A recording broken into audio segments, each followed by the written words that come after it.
ஒரு பொம்பளை பிள்ளைய வளர்க்குறதும், வீட்ல செடி வளர்க்குறதும் ஒண்ணு தான். நம்ம கரெக்ட்டா தான் வளர்க்குறோமா, எல்லாம் சரியா தான் பண்றோமான்னு, அது நல்லா வளர்ந்து வர்ற வரைக்கும் பயத்திலேயே தான் இருக்கணும். இன்னைக்கு ஒரு குட்டி அப்டேட் பார்க்கலாம். என்கிட்ட கேசவர்த்தினி செடி இருக்கு. அதில பர்பிள் கலர்ல பூ வச்சிருக்கு. பார்க்குறதுக்கே அவ்வளோ அழகா இருக்கு. மேபி அது விதையா மாறுமான்னு எனக்கு தெரியல. உங்களுக்கு தெரிஞ்சா சொல்லுங்க. அடுத்து புதினா இப்ப புதுசா வச்சிருக்கேன்.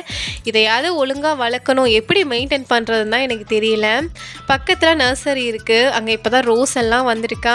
கண்ணில் பார்த்துட்டு அவ்வளோ ஆசையாக இருக்குது ஏதாவது வாங்கி வீட்டில் வைக்கணும்னு. கிரவுண்ட் கார்டனில் ஒரு தொட்டி சும்மா இருந்துச்சு, செடி எதுவும் இல்லாமல். சரி அங்கே ரோஸ் வைக்கலான்னு சொல்லிட்டு ஒரு சின்ன செடியாக ஒன்று வாங்கிட்டு வந்திருக்கேன்.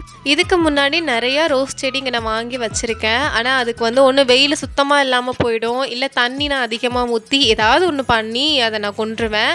கடைசியில் ஒரே ஒரு செடி மேலே ஃபஸ்ட் ஃப்ளோரில் பத்திரப்படுத்தி வச்சுக்கிட்டு இருக்கேன். 10 நாளைக்கு ஒரு டைம் பூ வைக்கிது.